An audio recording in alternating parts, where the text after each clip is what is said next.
उसकी एक नज़र हो। हम लोग पढ़ाते हैं, बड़े बड़े बैचेस पढ़ाते हैं, 600-700 के बैचेस पढ़ाते हैं, लेकिन हमें मालूम नहीं चलता, बैच ख़त्म करने के बाद किसी का चेहरा याद नहीं रहता। मैंने देखा है दिल्ली में, इलाहाबाद में, क्योंकि कोचिंग के क्षेत्र में मेरी शुरुआत दिल्ली से ही हुई थी, तो मैं दिल्ली और इलाहाबाद दोनों से भली भांति तरीके से वाकिफ़।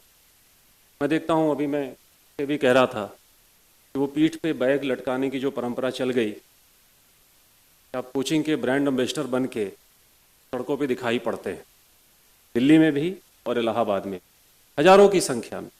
मैं ज़्यादा तो नहीं कहना चाहता, लेकिन जितना मेरा अनुभव है, एक लाइन कह सकता हूँ कि ज़्यादातर कोचिंग संस्थान आपको आईएएस न बनाने की दिशा में ले जाते हैं।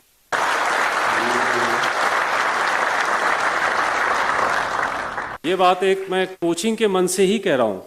कल मैंने जब कनिष्क से मैंने ऑफिस में बात की तो मैंने यही चीज़ कहा कि मैंने कहा ये ज़रूर बोलिएगा कि कोचिंग सब कुछ नहीं है। ये मैं कह रहा हूँ, ये मैं कह रहा हूँ इसलिए कि शायद चीज़ें बदलें, इसलिए कि शायद चीज़ें बदलें। जब इलाहाबाद में कोचिंग नहीं था तब इलाहाबाद बहुत बेहतर था, ये बात भी सत्य है। बड़े संस्थान आए, इसमें मैं अक्सर कहता हूँ कि बड़े संस्थानों का कोचिंग का मुनाफा बढ़ना और छात्रों का रिजल्ट घटना, इसमें कौन सा संबंध है? व्युत्क्रमानुपाती संबंध है कि नहीं है? दावे बड़े हैं लेकिन रिजल्ट कहीं नहीं। ये हमारे सबके सोचने का विषय है। आप अपने भविष्य के बारे में गंभीरता से सोचें। मैं आपसे यही कहूँगा, छोटी सी बात से अपनी बात ख़त्म करूँगा कि वक्त किसी का इंतज़ार नहीं करता।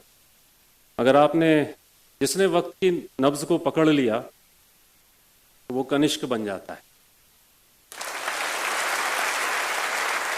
और मैं कनिष्क के माध्यम से ये मैसेज आप लोगों तक भी देना चाहता हूँ कि आप भी इस चीज़ को समझें कि आपको भी समय को पकड़ के रखना है। धन्यवाद। Thank you.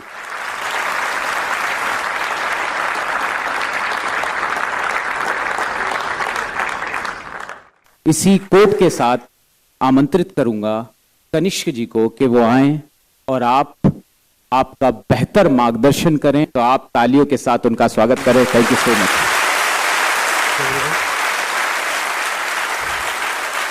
वैसे तो मैं इसकी स्टार्ट बहुत फॉर्मली कर सकता था, जैसे करते हैं तो सारे टीचर्स को थैंक यू बोलते हैं, वो करते हैं, पर मैं कोशिश करूंगा कि मुझे इनफॉर्मल ये पूरा डिस्कशन रखना है। उसी उद्देश्य से मैं यहाँ पर आया हूँ।